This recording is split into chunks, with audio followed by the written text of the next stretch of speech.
All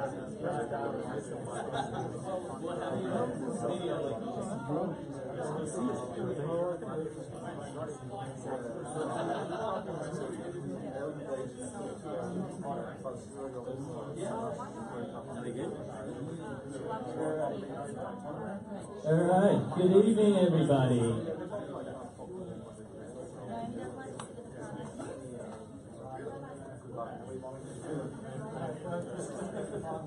All right, if you guys want to take your seats, that would be awesome. Special guest over there in the corner. Thank you. Good evening. Now, let's begin by acknowledging the traditional custodians of the land on which we are gathered, the Wurundjeri people of the Kulin Nation, and I pay my respects to their elders past, present, and future. Who's new to the Blockchain Center? Wow. I love the truth here. For blockchain, I'm like, where's the trust in this one? I need to validate it. But welcome to the Blockchain Center, and to all you who are new here, thank you for coming, and we hope to continue seeing you at our events and all our other workshops at the center. But to continue, firstly, nothing tonight are financial or legal advice. Please take due diligence and seek counsel for the experts. We can show you who the experts are. We work with several partners like CryptoTax or Agile Legal, who can direct you to the right counsel of both financial and legal. Notice photography, there are a couple of photos there. We are Facebook living to the people on the web. Hello everybody out there, hope you're watching. Please say hello and comment on the links down below. If you don't want to be there, please don't look at them. But if you do, please wave. So the Blockchain Center offers three pillars of education, co-working, and community. As educations, we offer introductory classes like Crypto Mondays, which is Bitcoin 101, or Ethereum, Monero, NEM, plus workshops of introduction to cryptocurrencies, or introduction to blockchain and fundraising through ICOs, and more. The Blockchain Developers course, we've just finished a 2-week program of that. If you are interested in being a blockchain developer through Ethereum on Solidity, we will be doing another one, so let us know if you are interested and we'll put you on the list. And these are some of the events that are coming up with the Blockchain Center. Next Monday, I think that's the right thing, Ethereum 101 and Monero 101, because we are, unfortunately, in the last month here at 85 City Road, we are putting events together. So next Monday is Ethereum 101 and Monero 101, 15th of August, Talk of Trade, sponsored by Well Blocks. They're presenting the Bridge Edge Network. On the 20th, we have, this is NEM, my apologies. Hopefully there are no NEM people here, but this is NEM 101. On the 2nd, we have Talk and Trade. 23rd, we have Startup Pitch Night. And on the 24th, we have Introduction to Blockchain. That's the workshop. So it's a more in-depth, deep dive into the workings of what blockchain is and what it does. And if you want to know more, it is on our Eventbrite and Meetup. If you are a VIP community member who hasn't used your 50% off workshop, it's $50. It's normally $100. But if you also want to be a community member, if you're not, it's $50 for a membership for a year. So that makes up for it with your workshop. This is $50 off. There are a lot of conferences that are happening in Australia in August. There's the Blockchain APAC Summit, there's Block Consciousness Weekend, there's a Blockchain Ecology Conference that's happening, there's a Social Impact for Blockchain Conference that are happening. But the other one is the Digital Innovation Festival, which is 2 weeks of digital innovation all around the state. So all emerging tech, AI, VR, AR, but they also have a hub. And on the 30th of August, Blockchain Center is presenting 4 events at the hub, which is a curate space in the city. So session 1 is the pitch club, so we'll have 10 startups pitching, showcasing different applications of blockchain. Session 2 is going to be lunch and learn. It's going to be Facebook Live, so if you can't make it, it's going to be about the blockchain ecosystem.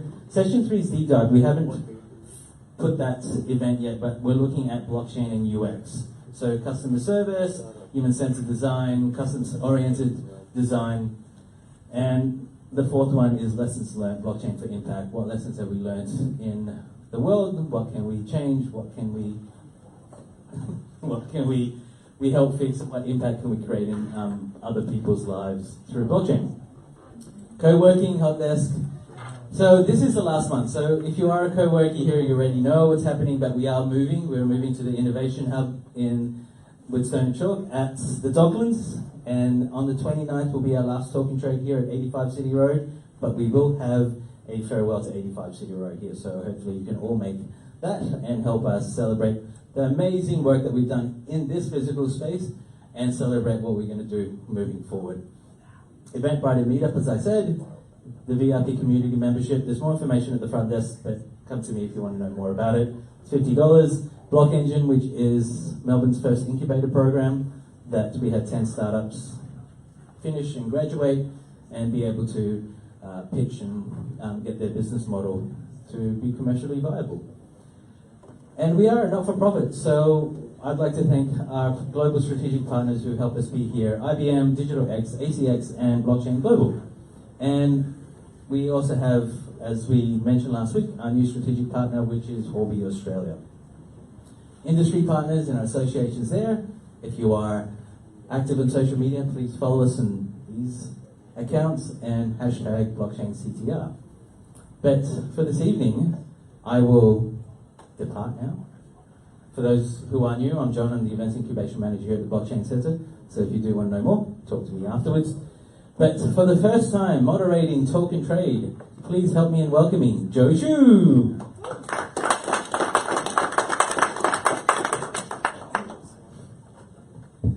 How's everyone going? Awesome, very good. So I actually want to start off by thanking Sam Lee, who's hiding at the back of the room over there. He might not be aware, but I came to a Talk and Trade a few years back when it first started over at Blockchain Global next door, and there are about 3 or 4 of us in the room. So today wouldn't have been possible if it wasn't for that man building out what we have now. So I want to show my appreciation, and I think for everyone else as well in the room, to show their appreciation of what we have here. This community is awesome, it's amazing.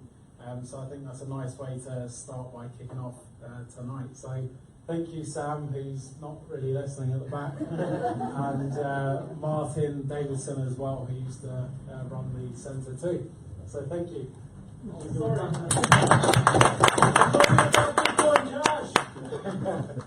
Sorry.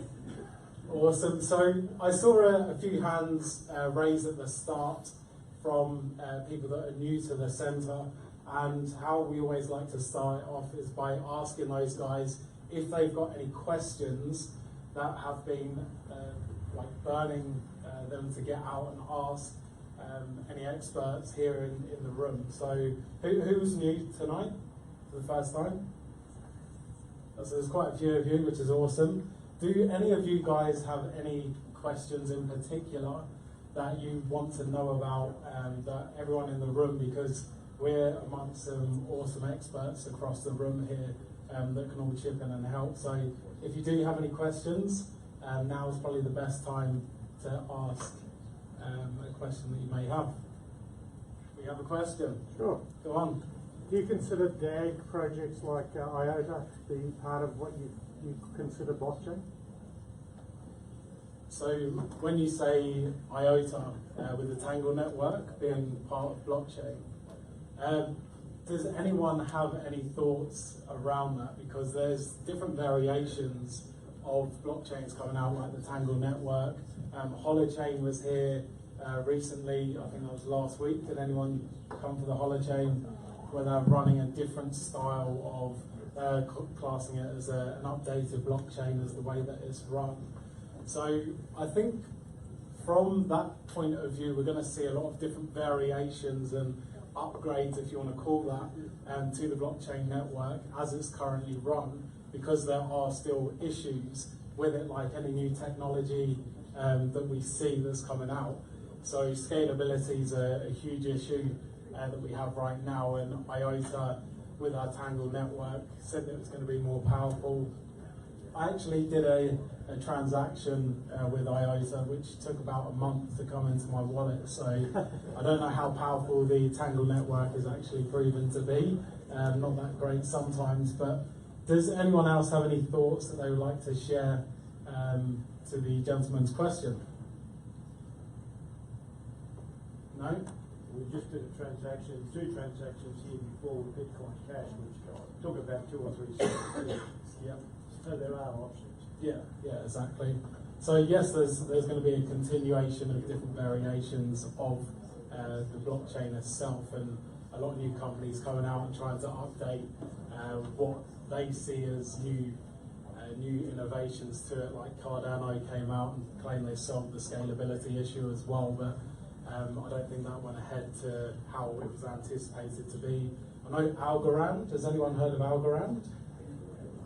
No, Algorand is a new ICO that's coming onto the market shortly, and that again they have claimed to solve some of the scalability issues. So that is worthwhile looking into as well as a new project. But like anything, there's constant developments in the space. So it will be interesting to see how it all plays out over the next 5 or so years.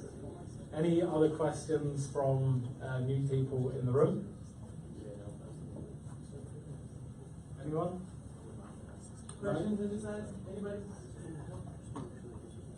Awesome. All right, let's kick on. So, how I've found this to work best since I've been coming to the talk and trade.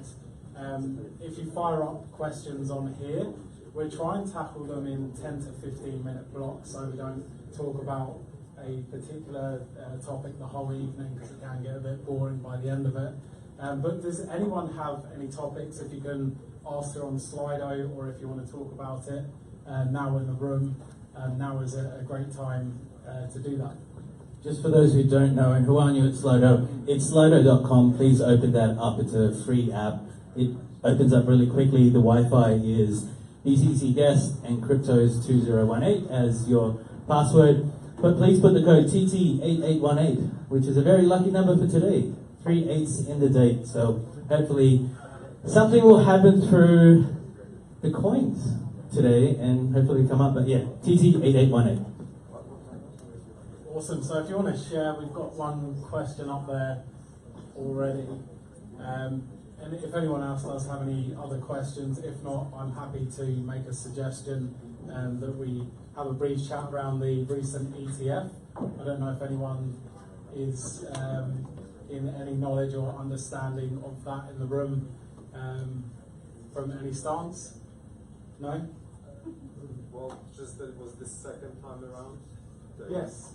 Tried to... Exactly. So the Winklevoss brothers, I don't know if anyone's aware of those guys over in the US. It's the second time now that they've tried getting this put through as an ETF, and the second time that it's been denied, which in the last week you would have seen a bit of a downturn from the recent rise. I think Bitcoin was up 30%, and I think down today 7.5%. That's because there's a number of people trying to put forward ETFs. I think it's called SolidX. So that was supposed to be, or some form of decision was supposed to be made on that, and it's now being pushed back till September. So that's had a big impact on the price as it is right now. When we get there and when we get through, it's going to be an interesting point. I did want to bring up, I don't know if I can jump on here, I don't want to muck anything up. There's an image that I had of when gold, the gold ETF first came out. Has anyone seen this image? Yeah, and how it had, and how he was there on the day. So this is quite an interesting image. I saw this actually earlier today, and Luke isn't sure that this is the exact time that the gold ETF was introduced, but we're going through. It's quite funny how the comparison of this is almost identical as well, but we're going through some ETF challenges, I guess, if you want to call it that at the minute. But if it does get put out, what does it mean? When is it going to come out?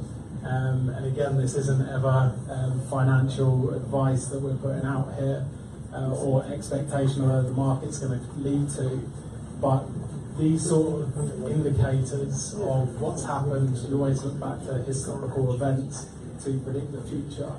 And it seems quite evident to me that if Bitcoin ETF is introduced, where's that really going to lead the market heading to?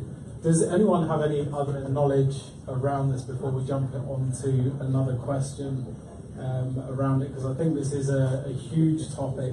It's obviously having a massive impact right now in the market. So if anyone have you got anything to share? I thought you were going to say something. Does the ETFs have any limit on how much they can issue? I'm not too sure. Is the honest That's answer. the main problem with ETFs. So there's different requests. And this further read expansion a few weeks ago. So there's multiple applications for ETFs at the moment. The Winklevoss, however you say it, Brothers one is always been assumed to be denied. They are one of the more heavily leveraged applications. The one that they're really watching, the one that's been delayed, is the Chicago something, partnership with someone, and that is 2 times leverage. So their ETF is limited to doubling. Some of the others are more, some of the others are less. So yeah, there's a range, and we've got different leverage on them. So it's actually part of your application to how far you can leverage. So That's really interesting. Thank you for sharing that. So as we can see, I think when it comes to Bitcoin, when it comes to cryptocurrencies, there's going to be so many challenges along the journey that we're going to face. But I read a really interesting article recently when it made a comparison to the internet before the internet first came out. And it was saying how companies weren't using the internet at that time, and then internet-only companies were launched, which is going to be very similar to what we see with blockchain. Governments weren't using the internet at the time because they didn't understand it. Now every government uses the internet. And I'm sure you can replace that word with blockchain for internet in 5-10 years time. So it's going to be interesting to see where the landscape really goes in this space when it becomes, I guess, more regulated but more widely used, and when we see things happen in the end. Yes, we've got a couple of hands. When you say blockchain, there's like 100 blockchains. There was only one internet, so how can they comparison to the development? Well, it's parts of the blockchain, parts of the internet. There may, we don't know where the future goes with it, But there but was it's only as a one whole. internet. There's now 100 blockchains. Yeah, I understand. I think it was making a comparison to the industry as a whole rather than a specific blockchain on that. So, the way I see, sorry to interrupt. The way I see it, internet is the main thing, but all the different blockchains, they have different purposes, different applications. And they're all different systems, they're different architectures. Yeah, but they serve different functions. We used to have. There was only one internet. Yeah, there's. So one architecture. The internet is the highway. All the blockchains are just different cars, or you have a truck, you have a taxi to Yeah, but use. this example is saying that the companies didn't use the internet. There was one internet. The internet came and companies started using it. So, Now there's 100 different blockchains. if we were to focus just on blockchain, I think one day, just like you have Google, you have Amazon, there will be a lot of internet companies, but there will be survivors. You get what I mean? So all the different systems, let's treat them as websites using the internet. You get what I mean? What the comparison was that it was making was there's internet-only companies that came out. So the comparison that was making is that there's going to be blockchain-only companies coming out, and the government weren't using the internet at the time. Now every government uses the internet, and that's a similar comparison to blockchain, where no government, or as far as I'm aware, not many governments are using blockchain technology right now. But there's only one that's proven that it works. The other blockchains haven't even proven themselves yet. Yeah, exactly. I'm saying this is a future. Bitcoin Cash. Okay, interesting. Thanks for sharing. Awesome. So we've got a couple of questions. Can you anticipate Binance Coinbase listings? So the most successful blockchain in the world is Impact. That's the one that's actually moving money right now.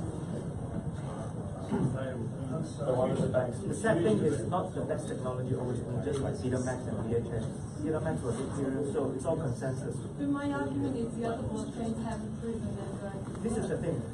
I understand your question, but I'm trying to explain to you. Everyone is using the internet. There's no. You're right. There's only one. That was the comparison. It's just as a general. But there's a lot of different companies when it was talking about it. Yeah. So I'm comparing blockchain as different companies. not blockchain is different. So that's my concept. It's all right. Blockchain is a paradigm. Yeah, it's a paradigm shift. It's a paradigm. And Same as the internet. All these applications are trying to use the same paradigm, and some are not even using the paradigm like IOTA. But it was an article, no, actually, it was from a book that I read earlier this week, and I found it quite interesting, so I wanted It's to not share really a it. blockchain craze, it's a crypto craze. Well, thanks for your contributions. Yeah. So let's continue on. So can you anticipate Binance Coinbase listings? I'm not too sure on this. Is there anyone in the room that would work for any exchanges here that would have some ideas or knowledge around this? So in Anyone? regards to like a listing, Can you anticipate what coin's going to be listed on the exchanges? I'm not So sure. I've actually read the finance application form. Yes, awesome. And Can we get a microphone? I've read the Binance application form. They make it explicitly clear that there will be no communication from Binance on whether your coin will be listed at all. If you apply, that's it. You have to do it right the first time, and that's it. And that's all the communication. That like they don't even communicate. The people who receive the applications can't even communicate with other people in the company. It's that like restricted. So you cannot anticipate it. No. Which you would kind of expect and hope, right? Because if you get, it would be insider trade information if you knew your coin was about to be listed. I've got a friend that owns a fund, and he has in-depth conversations around this before when he goes into the private sales, and he's never been given any indication, because that would be completely unfair to anyone that is looking to invest in a coin. Yeah, insider trading is only illegal in the normal world. That's true. We are in the Wild West still, so Inside trading. yeah, it is the Wild West for sure. And in regards to Coinbase, they don't take applications. So how They would have, you get they have on an with this? internal committee that decides which coins are going to be listed. Is there anyone from Further Kobe in the on, team? further on Coinbase, they have a sister exchange, which is European based, which is their attempted decentralized exchange. I don't know much about that, other than people are using that to try and predict what will be listed on Coinbase next, because if they've got the infrastructure to do it on their sister exchange, that's easily ported across to their main. So you can see when their sister exchange lists something, that gets a massive bump, even though no one's using the exchange at all. It's not even public yet, it's a private exchange. It's in testing, but that's a prediction, rightly or wrongly, that people are using to see where they'll end up on Coinbase soon. That's very interesting. Does anyone else have any knowledge around this? Russell? No? I think it's quite a challenge to understand. Harrison, you're always the brains. Have you got anything to share on this? Oh no, what was the exact question? So I guess this is something that you guys would have gone through yourselves. But when it comes to listing, I don't know if we can slide back up to the question, but it's anticipating whether your coin's going to be listed on Coinbase or Binance. So any good exchange worth their salt won't actually say or comment on which coins are going to be listed because it does contribute to the manipulation of markets. If the timing of that information is too spread out, it needs to be an announcement at that point in time. Otherwise, there's ample opportunity for people to buy up that coin. So, by definition, there is a high degree of difficulty in trying to anticipate listings beyond what they've said in their official communication. So, if you're looking to anticipate what they're going to list next, what you need to do is contact the teams that currently have open listings and see if they've had any information, because they will absolutely ensure that the public finds out the information at a point in time that is as controlled as possible, so that there isn't insider trading, especially within their own company, because those employees obviously use cryptocurrency themselves. They can sneak a few coins into their bag ahead of time, and that's obviously not a good thing for the ecosystem. So it's a good thing that these exchanges don't have a leaky ship and that they keep a tight ship. Otherwise, you'd be dealing with the exchange employees buying up a whole lot of money worth of coins that are just about to be listed and then dumping them upon listing. So to anticipate it is an art more than a science. Having said that, I think Coinbase came out and said Ethereum Classic is being tested to be listed on Coinbase. I think it's been in some sort of announcement like Coinbase, so that's one that I would keep an eye out for. What's that? Did it? Yeah, it's been out for a couple of weeks and they're testing the wallets and it's likely to be listed. I don't know how much of that's just hot air, but if you want a coin, Ethereum Classic. More volume on finance than it itself. This is the problem. These are all speculation. There's no truth in the news, but yet it still has an effect. That's right. From what I know, that assumption of Ethereum Classic was because it was listed on the sister exchange that I'm trying to find the name of. So if this that'll be confirmation, but that Ethereum Classic, yeah, that's right, I'm from the Ethereum Classic assumption came from it being listed on Coinbase's sister exchange. Right, that makes sense. So you need to look at it. But yeah, everyone, especially for the new people in the room, do be aware when certain people talk out about things in the market, don't take that as a given, because a lot of people have done. I remember when I can't remember the name of I think it was 10x, when they were bringing out the bank cards and you could spend your crypto on it, and they were saying Visa and MasterCard were going to list it. And that was just people pumping and dumping really in the market. And that caused a lot of investors who took it as gospel to then commit a large sum of money and then realise that it was just talk and nothing actually happened. But it's the difference between someone who's a day trader trading minute and 15-minute charts and someone who's just getting into this for the first time. They buy crypto on the exchange and then it kind of goes up and down straight away. Anything else to add before we move on? Awesome. So the next question down, we've got scalability solutions. Do we want to talk about this? What do you think? I think it's the only thing that we have. That's an engineering problem, which they will eventually resolve. Just like how the internet is. Exactly. Yeah, it's internet. precisely. They pretty much internet killed the phone companies, the television company overnight. Oh no, in 5 years time. Yeah, 15 years. Yeah. So that's just technology. And I think it's a very valid point. Like anything, when new technology comes out, you get really frustrated with it. Why isn't it working how it's supposed to? What's the issue here? But when you think about it, the blockchain form of Bitcoin 10 years ago, under 10 years ago, it's still going through a lot of challenges in the market. It still will. There's a lot of things that have been spoken about, like holochain. Obviously, IOTA tried tackling it with the Tangle network, and I've told you how that's gone. So apparently they get stronger with the more people that use the network. There's obviously not many people using the IOTA network right now. It's taken a month for a transaction. Does anyone else, or has anyone else come across any coins that have claimed to solve any scalability issues?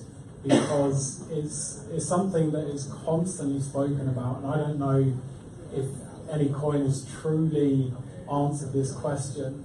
I don't know, Harrison, if you've got any ideas around this. Azira? Not yet. So there's three that come to my mind. The first of which is the most scalable proof of work based chain, and that's Bitcoin Cash. It's recently done a stress test. I believe it went well into the hundreds of thousands of transactions, 690,000 transactions, 97,000 transactions in a day. The stress test, the pre-stress test last time, and there's another major stress test coming up on the 1st of September.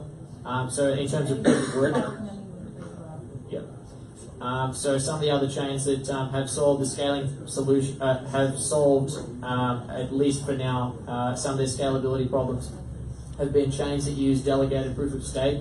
For example, BitShares, Steem, and EOS, but they aren't as secure in terms of Nakamoto consensus. But what they do is they have 3-second block times and large transaction throughput because they run through a pre-selected group of nodes instead of having everything done by random proof of work miners. The nodes are selected to produce blocks, and that allows them to have massive scalability throughput by making a slight trade-off in terms of decentralization, but it's asymmetric in terms of the returns on scalability. So there's also the lack of electricity costs for those chains, and their massive proven scalability throughput of on the order of 100,000 transactions per second. That's huge. With the Bitcoin Cash, what block size did they have to go to achieve that stress testing? 8 megabytes. 8 megabytes. Yeah. They Usable in real life? Yeah, absolutely. Yeah, so it was a few blocks. Yeah. It's well and truly under capacity. So the fees didn't rise at all. Whereas on some other chains, the fees tend to rise pretty quickly in proportion to how full the blocks are. And there's a few blockchains that are quite heavily utilized at the moment. They're nearing their full capacity. You can have all three. Yeah, you can. Why not all? You can have all three. Why not all? Yeah, why not all? Yeah, so I would disagree with the first one. You can actually have all three. So on many chains that use delegated proof of stake, you get those three things all at the same time, just without the anonymity of the block producers. So it allows for some censorship resistance to potentially be attacked more easily than with proof of work mining, but you do actually still have all three.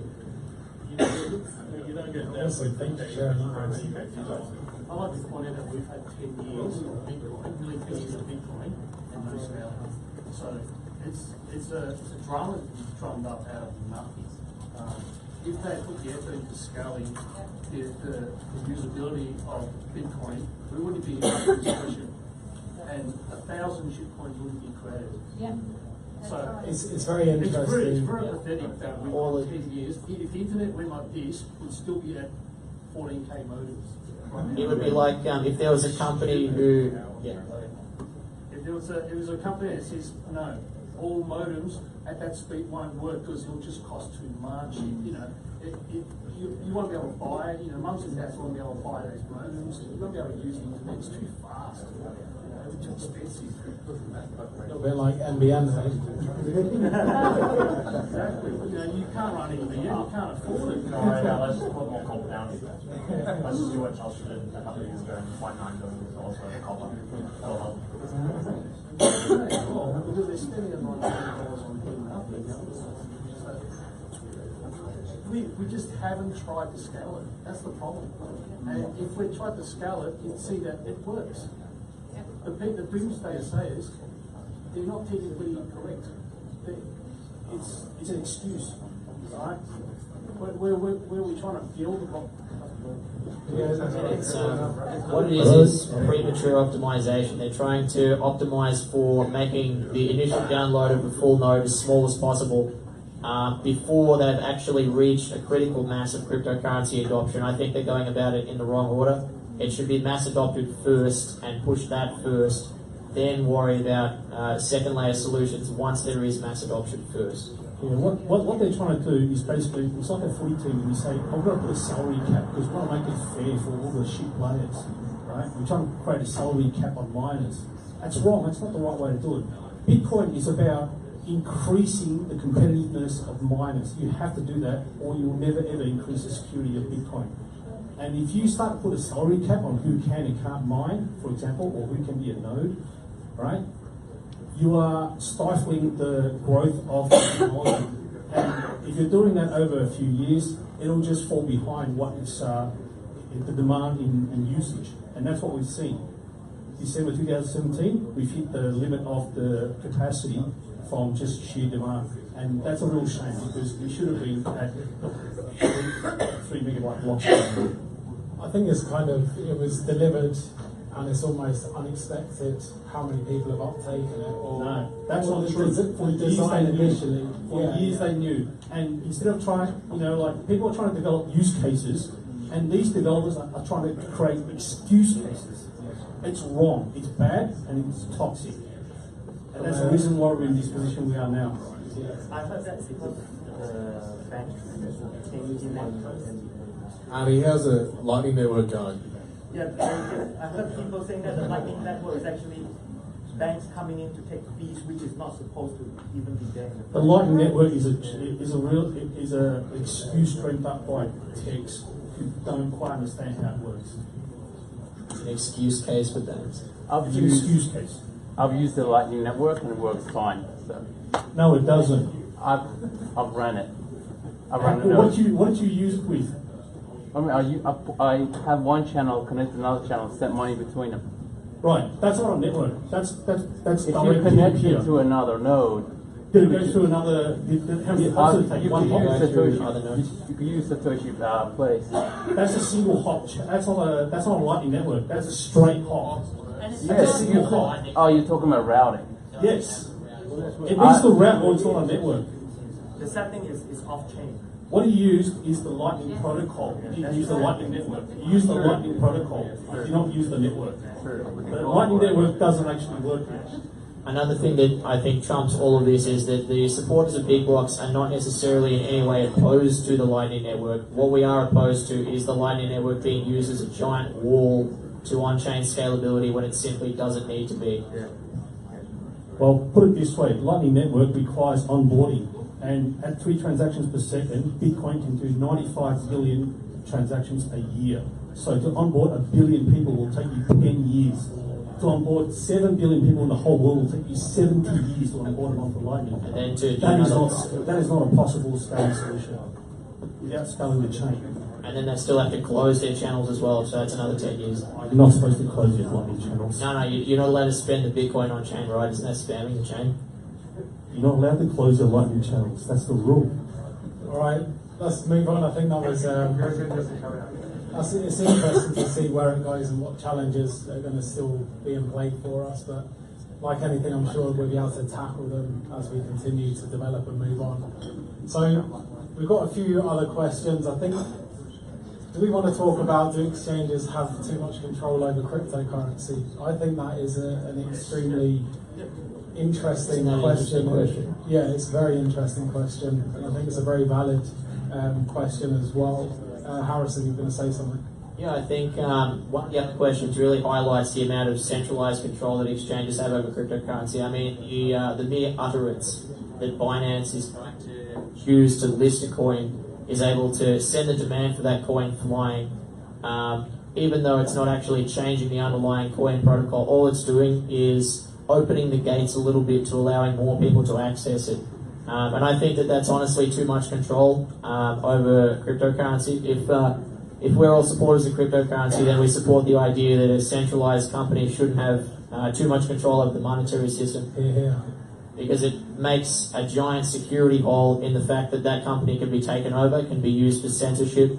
Exchanges can start acting as a cartel like some other industries have just recently started doing in the last few years, especially in the last couple of days. So I think they have a lot of control over cryptocurrency, and I think decentralized exchanges are definitely a way forward. So that on the same order book, there can be multiple gateway providers that are competing to actually access liquidity and provide liquidity. So that you can have multiple exchange order books competing on the same network, and have open trading pairs between every coin and allow anyone to list any coin to the network, regardless of whether a company says they can or not, and whether they can afford a $10 million Binance listing fee straight out of their ICO. That's crazy, isn't it? It's manifestly excessive and insane. I think it kind of takes, it's a double-edged sword. It takes away why Bitcoin was first created as a peer-to-peer network, but then on the other side of it, if they're not listed on exchanges, how are people going to start to or be able to buy cryptocurrencies? And obviously you've got decentralized exchanges which are out peer-to-peer, which can be inefficient and have its own challenges. Within that, you can only buy it from people that hold it. If we move to completely a peer-to-peer network and design as it was created in the first place, that would be awesome. That would kind of validate why it was created in the first place. But I think exchanges right now, even though I don't particularly like them, they still serve a purpose to trying to make this accessible to the mass population. They need to be more accountable. exchanges need to be more openly accountable. At the moment, The thing is, there's no one to hold them accountable to. At the moment, they're just a derivative trader. They just they can print what they want on their exchange. And I think this is probably part of the contribution towards the ETF not going through recently because of manipulation in the market, because of fraudulent activities. And it's a shame that it is this way right now, but I think it's something that we will move through, and we are moving through it. So it'd be interesting to see what comes out in the end of it. Luke? Yeah, is there an option for people out there to buy cryptocurrency without going to an exchange or broker? Peer to peer. There's, you can just trade it for cash if you happen to have someone on the other side of the trade. And there's also, so one, I don't know if people have heard here of the Yours network, yours.org. They're looking at ways to onboard people into the ecosystem. And one is through a proof of work system. So people literally apply for jobs and earn Bitcoin Cash to come into the ecosystem. And that way builds a reputation and builds a solid performance-based system. So that could scale right up as well. So people just doing business in exchange for Bitcoin Cash in this example. So that's one point. And the other is with the exchanges. There's also people not owning their coins. So someone has recently sued OK Coins. They didn't reimburse them their Bitcoin Cash on fork. OK Coins had an option which had a use-by date. So this person's taken it to in China. This is the second case in China that I've heard of. And I wonder how many aren't heard of as well, how many people don't even know about this. Correct, yes. And Coinbase did exactly the same thing. They took about 9 months to give people the Bitcoin Cash. So that amount of control takes away the whole purpose of Bitcoin. Bitcoin is to have people be accountable for their funds. So I think decentralized exchanges are what's really coming through. And also, all the exchanges are going to be regulated, whether they like it or not, because they are money exchanges. So that's happening. honeypots. In regards to the Coinbase not honouring that straight away, it's because it wasn't listed on the exchange, isn't it? On that exchange. Yeah. Yeah, but how would they be able to give it to their customers? They have their private feed. No, they didn't have the wallets. They didn't have the wallets to be able to give it to their customers on their client. The point is that the exchanges have too much control. That was my point. They are custodians. I think that's I don't know. I tell you what, if the people didn't say anything, they can just pocket it themselves. But Oh, of if course, people they make do. enough noise, then they say, oh yeah, we'll honor it. That's how all businesses work.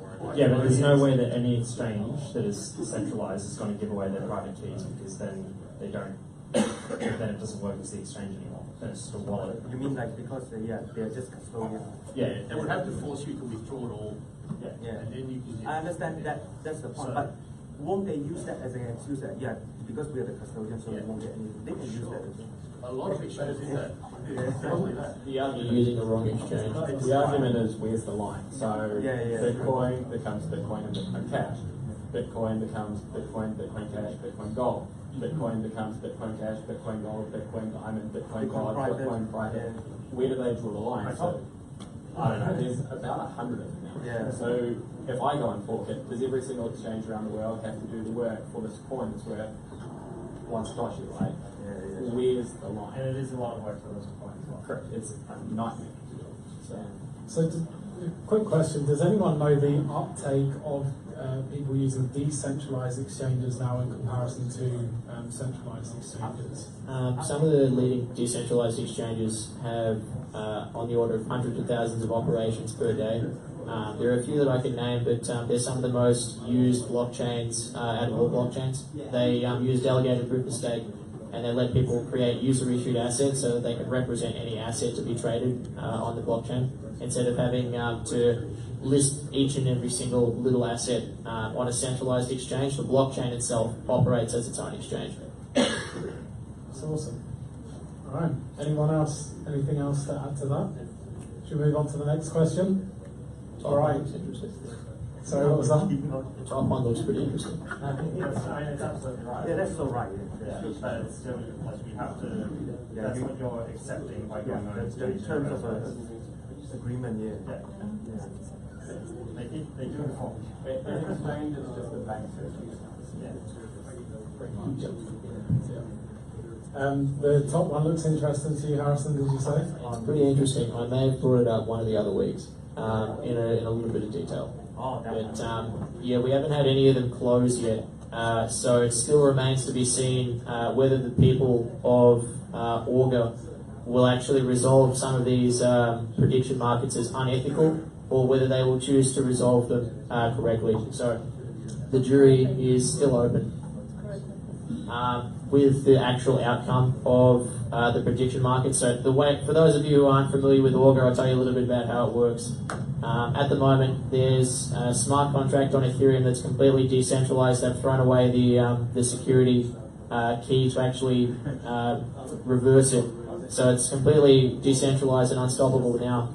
But what it does is it allows anyone to put up a prediction market where they can wager Ethereum on one side of an outcome or another, depending on what happens in real life.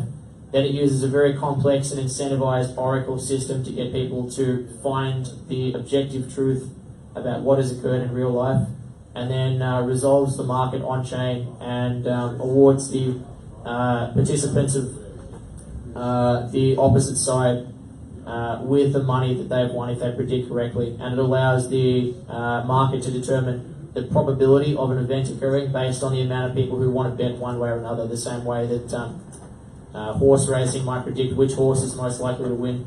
The thing is, they've now been used in a way that was a little bit expected at the time, but not quite so quickly. There are people that create Augur assassination markets by basically by asking an Augur question: will such and such a person, insert person here, die on or before the 1st of January 2019? And while that may sound like a legitimate question, what that theoretically is in practice is an assassination market. So people could theoretically bet no if they want to place a bounty on that person, or they could bet yes if they have some sort of ulterior intentions of perhaps influencing those events. So none of them have closed yet, none of those markets have resolved.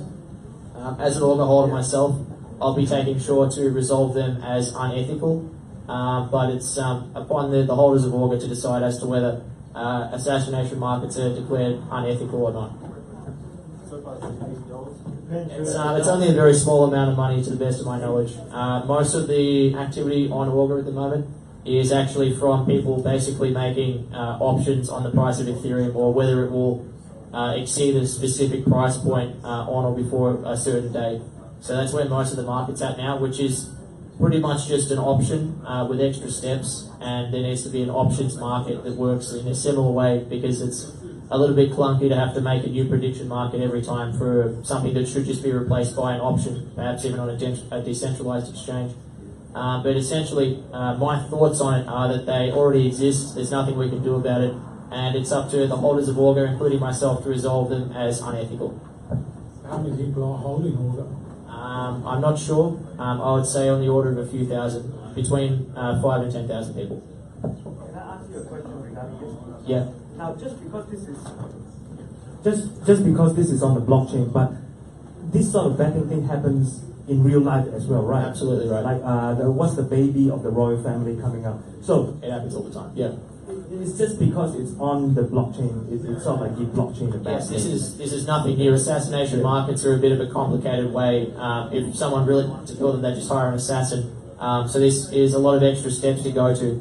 But what this does offer over an assassin is a big crowd-sourced pool of incentive, like a crowd-sourced assassination contract instead of a privatized one, where anybody can contribute to it like a bounty, and then anyone would be able to receive it by betting on one side or the other.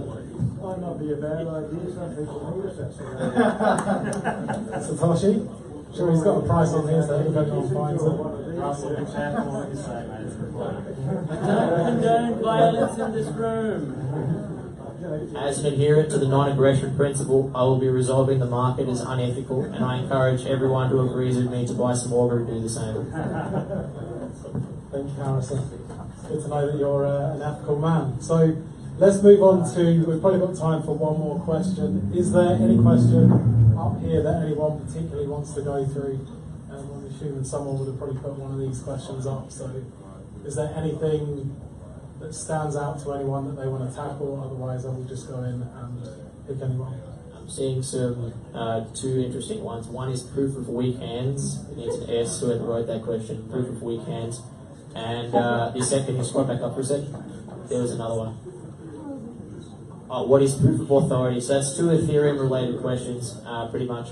The first one, what is proof of authority? It's essentially a consensus algorithm where instead of having proof of work or proof of stake, what it is, it's proof of authority. So it's essentially a testnet that is run by a few authorities that sign the block. So it's basically delegated proof of stake without the delegation or the proof of stake. You just choose the nodes that produce blocks. It's basically a private blockchain, but with publicly known producers, and it's still open, but not as censorship resistant, and obviously should not hold any economic value. They're mostly used for testnets. I was about to say, what's the benefit of them? The benefit of them is that people who are ecosystem participants, particularly in Ethereum, can use that consensus algorithm to, at a very low cost, produce a testing environment for Ethereum smart contract developers. So it's a useful algorithm to have when you're trying to make a testnet.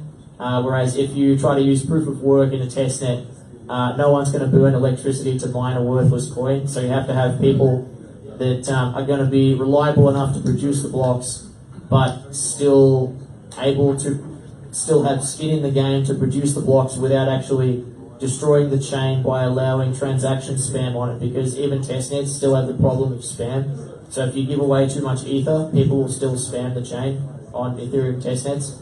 So proof of authority allows the people who are influential in the ecosystem to be able to have a stake in the testnet without actually having to burn electricity and proof of work to secure it. Which is fantastic, because I think, is it a third of Australia's energy is used to mine Bitcoin? I would vehemently disagree with that number. Yeah, that's absolutely nowhere near a third. It's not a third? No, it's not a third. Is it more? No, it's less, a lot less. Oh really? I thought it was a third of the energy, not in Australia, but equivalent to... What would it have been used for? That's a major point. They compare it to Denmark, so they say the amount of power to do the Bitcoin network around the world is equivalent to the amount of power to run Denmark. There are a lot of points against that though. The main one being that power that is not used for anything is wasted. So if you go set up either, so for example, Bitmain is looking to buy hydro, which is pretty interesting. We've also got massive solar panels, and the other one is you can pay off things like coal and nuclear plants a lot more quickly, and that's money that would have actually just been wasted if not used. So, yeah, I understand there's definitely challenges with it, but there's a lot of solutions to it. I think it's over in Adelaide, they've got the farms, the solar farms that they're using to mine cryptocurrencies now, which is an awesome move forward. Lots of wind farms. Yeah, so it's a huge development from where we are right now, because as you said, we may not use it anyway, but it doesn't seem right to be burning through so much electricity. It's quite inefficient in the way that it operates. Using green energy. Yeah, using green energy is... It is, because no, it's using energy that wouldn't otherwise be marketable. It's using wasted energy. Correct. So, because they can't compete with people using electricity for TVs and fridges, and you can't compete for that market. So it's not actually used energy that would otherwise be applied to world cases like that. The consumer cases, it's not using consumer grade electricity, basically. Consumer class electricity. It's using electricity that's pretty much excessive or left over. So the reason about 80% of mining happens in China is because, so you look at China, they've built these massive cities with like 16-lane highways, which have one car that drives on a day. Like literally, it's completely empty. And they've built massive power stations that they have to run no matter what. And they're not giving energy to people because there's literally no one that lives in these cities. So that energy is being used to mine. That's the main source of energy for mining. And that energy would be produced and burnt into nothing if not used for things like crypto mining. So that's probably, if we're lucky, say 50% of it. So yes, there are still massive problems, but it's nowhere near what a lot of people. Awesome, that's good to know. So I think we're 7 o'clock on the dot now, just before. Should we wrap up, or does anyone have any last burning questions that they want to ask before we finish? I just want to put in, one of the questions there was about the point of sale system for hand cash. There was a question down there. Let's have a look. Pop by hand cash. So that came out last night. There's an example. The Twitter handle is pop by hand cash, and it shows a point of sale system which took 4 seconds to, they compared one phone to the other, and they virtually synchronized together with the tick and the transactional tick. So have a look at it. I recommend. Is that similar to Travel by Bit? Absolutely not. Oh. They are rat bags, those guys. Alright, I'm going to see them on the weekend. I thought they were actually really cool. No, they're not. From They're Travel by building Bit. supposedly the largest lightning network in Australia. They're lightning network focused. They just centralised organisations. They are. And they've got government subsidy, so they're not self-sufficient and they're not enabling Bitcoin Cash. I don't like them. There you go. There's a Bitcoin Cash lover in the room, everyone. Alright, that debate's rested for a couple of months. Thank you for sharing, but thank you for everyone that gave input tonight, because it really helps everyone else that's either new to it or just looking to learn new things. Every time I come here, I learn new things, and as I was saying earlier, I don't know if you caught it, Sam, but I was here a few years ago at the first one, so thank you for making this all possible for us and everyone else. Thank you for keeping it possible. Yeah, because tonight at the end of the day is a free event. It's free for everyone to come here and hang out, so really appreciate everyone that contributes to the event and turns up as well on a weekly basis. So thank you guys, and I hope you enjoyed tonight. Alright, everybody, round of applause for Joe. His first time before the stage. Joe, just before we go to the next week, would you like to have a talk about what you're doing tomorrow night? Yes, sure. Thank you for that. So tomorrow night, out of here from 6 till 8, I'm running for anyone that wants to first get into the cryptocurrency market. I'll be talking about risk management, how to set up a wallet, different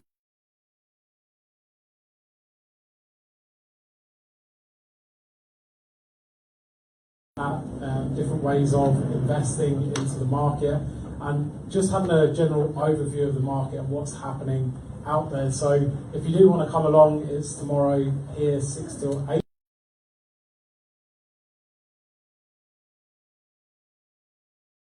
Share anything, it'd be good to see you here. Thank you guys. Alright, thank you so much. Listen, we're just going to have one of our global sponsors, as I told you before, is Blockchain Global. We're going to have a short presentation, but who wants to do a pitch tonight? A 90-second pitch after this. Does anybody have a 90-second pitch idea? Anybody? Bueller again? Anyone? I'll do one for the BPS. Alright, cool. We're going to go through this, then we're going to have some 90-second pitches. Gives you guys time to think. If there's a project that you want to talk about, if there's any talent acquisitions that you want, if there's partnerships you want to work with, if there's somebody who knows somebody who wants to do a project, or if anybody has any ideas, you've got 90-second pitches. So think about it. But for now, I'd like to hand it to our global sponsor, Blockchain Global, with Sam Lee. Thank you.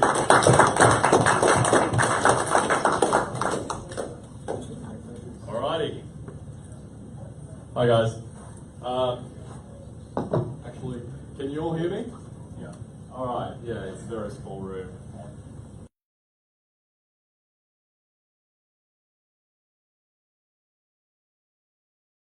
It's a very small room, and it started out smaller. The community is what created this space. The community is what created me. Dale, my moral compass, is a very important person in my life. And subsequently, because I've been moral, I've met these fine folks who I brought from Canada to be a part of this journey. Because blockchain as a technology is truly global. It is here to benefit everyone in the world. just a quick update because, you know, a lot of people have heard that the company was founded out of a meetup, and a lot of other companies have been founded out of these meetups since 2013. But what the Blockchain Center has allowed us is to share and collaborate between these companies. And subsequently, Blockchain Global has allowed, because of the support and assistance we've received from the government around regulatory guidances, we've been able to create a ring fence that has allowed us to be competitive on a global scale. So I'm going to just run through very quickly the funding of future of blockchain, which only has been made possible because the ATO put out the most advanced tax guidances in 2014. Back then, it was all about Bitcoin. Back then, it was all about the decentralization through libertarian and hackers' dreams. But now, we have created a more inclusive future thanks to the real world coming to us and seeking out the technology that we have incubated over the years. So, at the start of this year, I've been privileged enough to be invited to the World Economic Forum. And I saw over 72 world leaders of nations, presidents, prime ministers, you know, walk through and of course be very curious on this new term blockchain.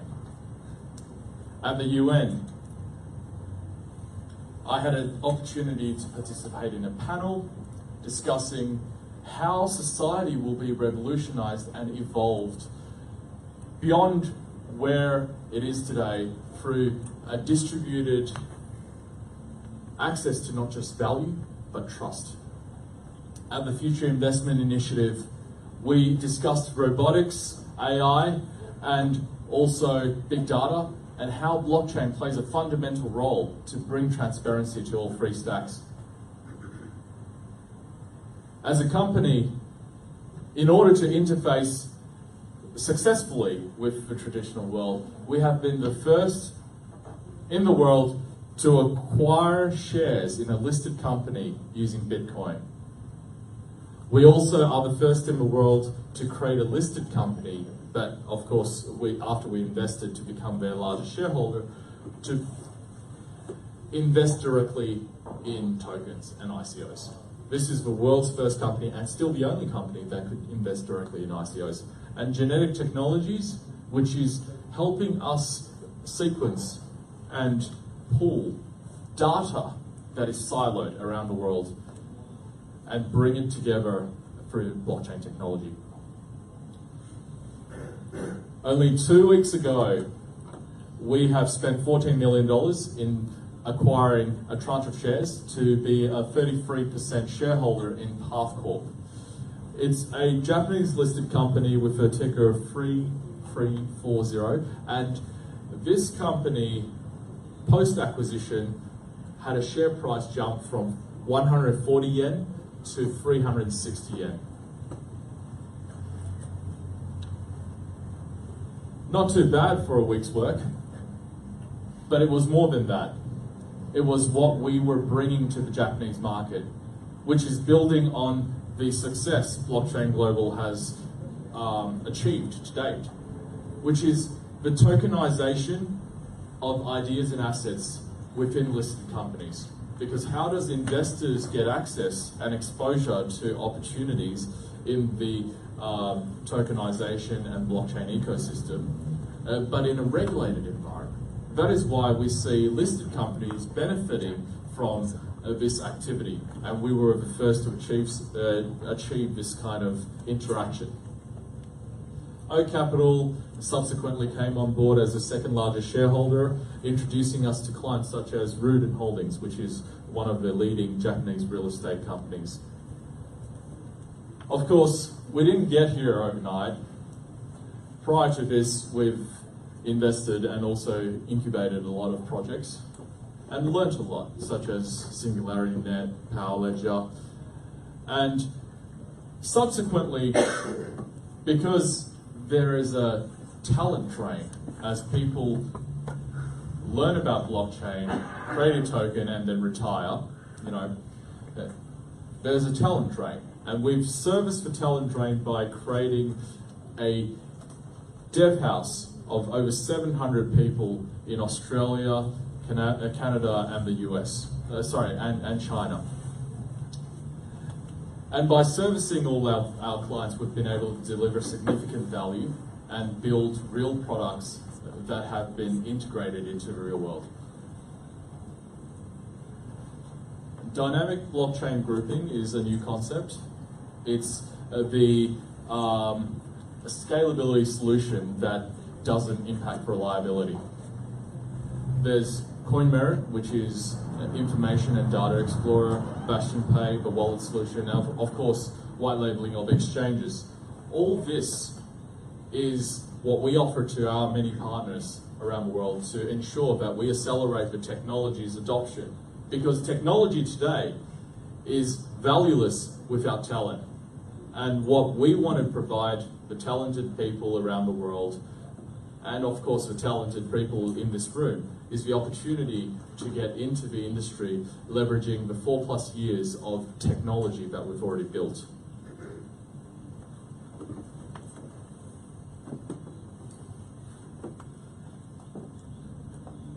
And how do we find talent? It has to be from the community. People need to be able to interact, communicate, and learn from each other. I don't know what the future holds.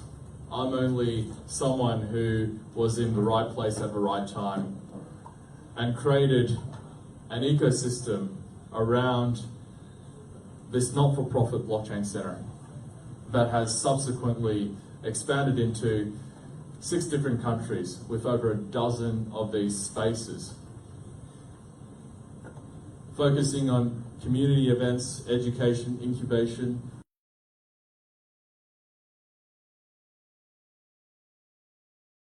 the creation of cross-border collaboration.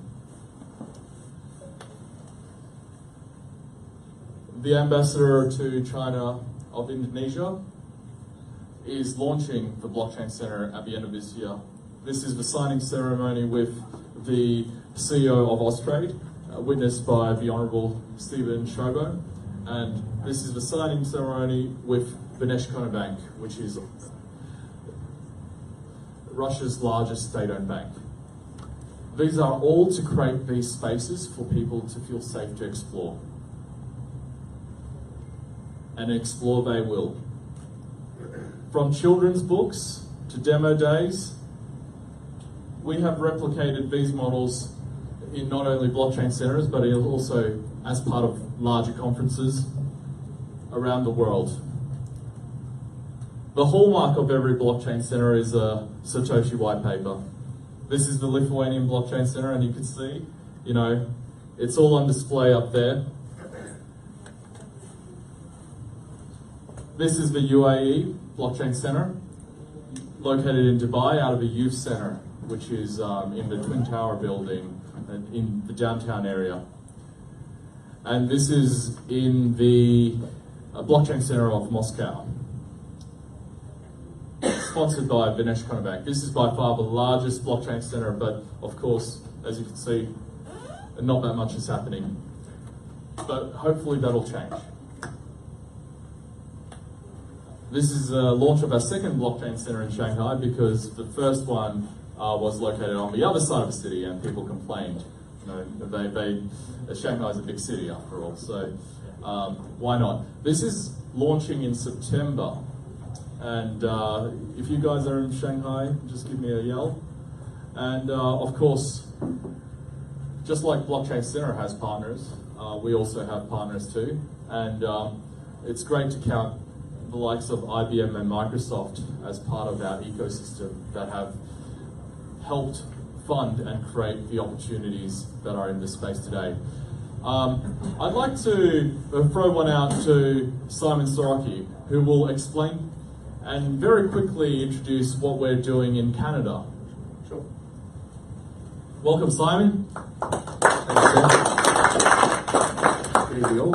As you'll guess, one, I've got a cold, and two, this is an Australian accent. So Frontier X is the brand that we're launching soon, probably early Q4 in Canada, which is a spin on the Digital X model, which will be a listed company in Canada to roll out North American ICOs from an advisory perspective, and also utilise the technology that's been developed not only here by Blockchain Global but by Blockshine in China to assist the North American market to commercialise their projects. So you guys are probably well aware of the restrictions in the US around what can and can't be done. We're creating some solutions for North American companies, not only to launch their ICOs, but also for people in North America to participate in investing in ICOs through a trusted listed model. And from there, Frontier X will then advise and utilise funds raised and to encourage projects from America and investors from America and generally the region to get more involved in the blockchain community. So we have the actual Canadian partners here, because obviously you can tell that Frontier X is a partnership between Blockchain Frontier, Blockshine, and Grand Rock Capital, and that's, as I said, going live under the Frontier X brand in the beginning of Q4. But Kim Oishi is here representing Grand Rock Capital. I might invite Kim just to come and present our North American partners. So we'll be rolling this out over the course of the next 5-6 weeks, going through to a listing in early Q4. So the vision and mission of Frontier X is essentially to link the real world, the business institutional world, the investor world of North America to blockchain in a way that's safe, in a way that people feel comfortable, and then introduce them to what the possibilities of blockchain and what the possibilities of ICOs and different fundraising and token economies can bring to the real world companies. So we've been working on this for a number of months, I think from December last year, and it's exciting that we're about to launch. So I'll introduce you to Kim, who's going to be the chairman of Frontier X, to tell you a little bit about Grand Rock and what we're going to do in Canada. Well, it's pretty exciting to be back in Melbourne. My first time here is about 2002. And it's funny because I started off in traditional venture capital in Canada, and so we invest in companies pre-public, help them go public, help them raise capital, help them hopefully become very healthy public companies. And one of my first, my first major partner actually was an Australian gentleman who listed his company in Canada. You know, we're very big in mining in Canada, as you are here in Australia. So we listed his company in Canada. I was the broker who helped him list. And then after the market cycle tamed down for mining, we still had about $25 million in our treasury. And he convinced me to leave the brokerage business and come work with him. And we converted the company into an internet company. So that was the first wave, and it was a lot of it was a partnership between Australian and Canadians that actually took a bunch of companies public in Canada and the US during that sort of late 90s, early 2000s period. So I'm very happy to be back here again, and having partners in Australia again. And I can tell you it was a consensus with Sam and with Simon and Jason, and it was pretty impressive because the Australian contingent there's about 50 people there from Austrade and from Blockchain and from the Blockchain Center here.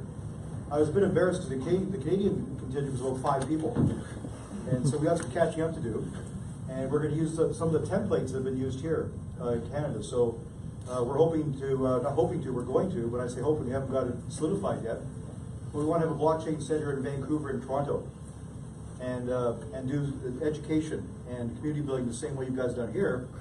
And we also are going to list a company called Frontier X, which is going to be doing essentially the same things that Digital X does, but in Canada with Canadian and US companies. Now, luckily for us, the Canadian regulatory system is very similar to Australian, and so we could use some of the same principles you've used here to work with the regulators and with the bankers in Canada to hopefully get similar results. We also have the big US market right next to us, which is not ready. They're holding back a bit on letting things go for the blockchain and for the and especially for the cryptocurrency worlds. But we'll be a first mover, and that will be ready and established, and have some inroads into the US, both for the investors and companies. So right now we've got a whole bunch of companies in Canada, public companies, that are interested in tokenizing their economies, their businesses, and also launching cryptocurrencies. And the first one is going to be probably listed in the next 4 or 5 weeks. And we'll wait for, let Sam announce that when it's ready. But that's, for the next 4 or 5 weeks, the first public company in Canada is going to list a token on CCX Canada, which is